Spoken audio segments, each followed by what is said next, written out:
안녕하세요. 합동의사대학교 명예교수 김경호 변호사입니다. 드디어 윤석열 탄핵이 통과되었습니다. 전 국민의 바람, 전 세계인의 바람, 전 우주의 바람대로 드디어 탄핵이 통과했습니다. 이제 윤석열에 대한 강제 수사가 진행돼야 됩니다. 이 강제 수사에 관한 국민의 명령인 형사소송법의 적법한 기준에 대해서 반드시 짚고 넘어갈 필요가 있어서 이 영상을 급히 제작했습니다. 이제까지 모든 정권에서 대통령이라는 이름으로 국민의 명령에는 어디에도 그런 규정이 없는데 대통령이라는 이름으로 위법한 관행이 있었습니다. 그 부분을 소상하게 설명드리겠습니다. 그리고 경호처 직원들도 이 부분을 정확하게 듣고 앞으로 법에 위반된 명령을 따르면 그 모든 책임을 너 스스로 책임을 지게 된다는 사실을 알고 패가망신하지 않기를 바랍니다. 먼저 형사소송법상의 강제수단, 그중에 압수수색에 대해서 말씀을 드리겠습니다. 압수에는 두 가지가 있습니다. 국민의 명령인 형사소송법상의 압수를 얘기하는 겁니다.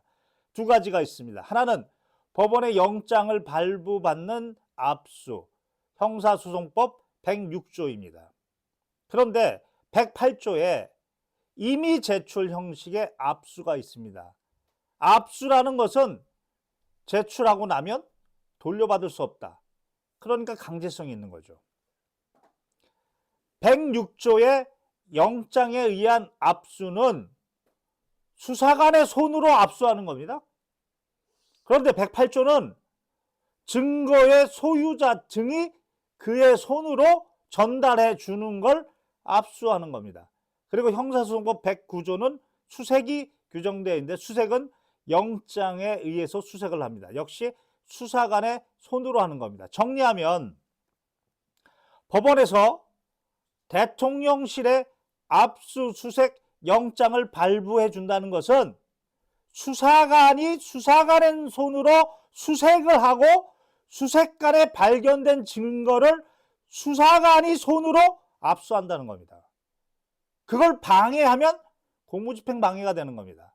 그런데 108조의 이미 제출 형식에 의한 압수라는 것은 대통령실에서 스스로 이거 가져가세요 라고 하는 것을 전달받는 압수입니다. 서로 다릅니다. 지금 문제가 되는 것은 영장에 의한 압수수색입니다. 자, 그럼 구체적으로 대통령실에서 이 압수수색에 대해서 주장할 수 있는 그런 근거나 내용, 이 부분을 알아보겠습니다. 우리 형사소송법에는 일반인의 경우에는 압수수색 당해야 됩니다. 그러나 세 가지의 특칙을 뒀습니다. 하나는 110조 군사상 비밀의 경우에 특칙을 뒀습니다. 111조 공무상 비밀의 경우에 특칙을 뒀습니다. 112조 업무상 비밀의 경우에 특칙을 뒀습니다. 변호사 사무실 같은 경우에. 이 경우에 문제되는 것은 대통령실에서 대통령은 행정부 수반이면서 국군 통수권자이기 때문에 국군 통수권자의 지위를 강조하면 형소법 110조를 주장할 수 있고, 그리고 행정부 수반을 주장하면 111조를 주장할 수 있습니다. 그런데 110조나 111조나 둘 다 책임자 또는 책임기관의 승낙을 요건으로 합니다. 그런데 그 요건의 전제가 다릅니다. 군사상 비밀의 경우에는 군사상 비밀을 요하는 장소이기만 하면 됩니다. 장소이기만 하면 승낙이 필요하다 이렇게 주장할 수 있는 겁니다. 대통령실이나 경호처에서. 그런데 111조 공무상 비밀의 경우에는 여기 공무상 비밀이 이렇게 있어요 라고 신고해야 됩니다. 그러니까 당연히 대통령실에서는 110조 신고보다는 여기는 국군 통수권자가 있는 곳이야, 여기는 군사상 비밀이 있는 곳이야 라고 하면서 대통령의 승낙이 필요해 이렇게 주장할 수 있는 겁니다. 자, 그러면 문제는 대통령이 승낙해 주지 않으면 법원의 압수수색 영장이 무력화되느냐? 2조에 규정했습니다. 2조에 국민의 명령입니다. 형사소송법 2항에 110조 2항에 이렇게 규정되어 있습니다. 원칙적으로는 법원의 압수수색 영장 들고 들어가라. 그러나 예외적으로 국가에 중대한 이익이 요구되는 경우 이때는 승낙을 거부할 수 없다. 예외입니다. 원칙과 예외, 이 부분 헷갈리면 안 됩니다. 자, 그런데 이 사건의 경우에는 윤석열 스스로가 내란 수괴입니다. 대한민국 헌법 84조가 대통령의 특권으로 형사소출을 할 수 없는데 재직 중에는 다만 외환 내란의 죄의 경우에는 특별히 형사소출할 수 있다고 선언을 해 두었는데 실제 이게 발생할 거라고는 예측을 못한 겁니다.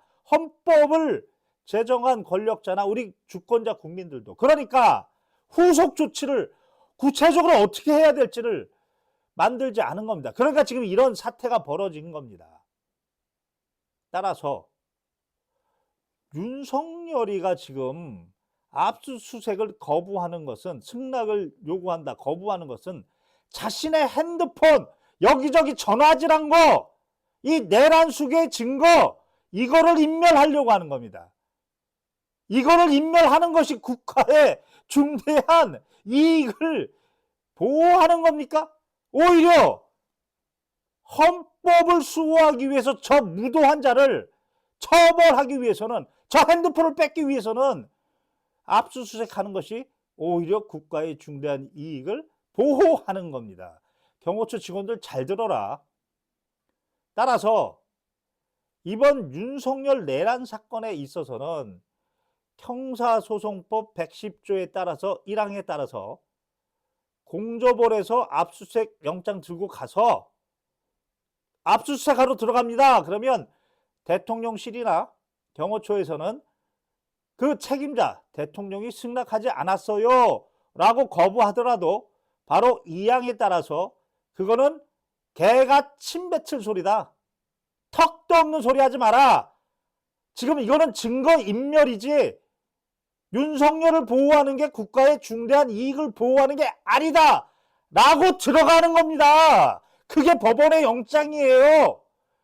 그거를 이 위법한 상황에서 윤석열이가 막아라 라고 경호처에 명령을 내리면 명백한 위법한 명령이고, 이 위법한 명령의 경우에는 대법원 판결, 대통령이라 하더라도 너도 주권자 국민, 헌법 1조 2항 주권자 국민의 권한을 위임해준 그 위임을 받은 5년짜리 대통령에 불과하기 때문에 법을 위반해서 명령을 내릴 그런 통치행위, 그런 개소리 같은 소리 하지 말고 법을 위반한 명령을 내릴 수도 없고, 그리고 아무리 대통령이고 아무리 경호처 직원이라 하더라도 법에 위반된 명령에는 복종 의무가 없다.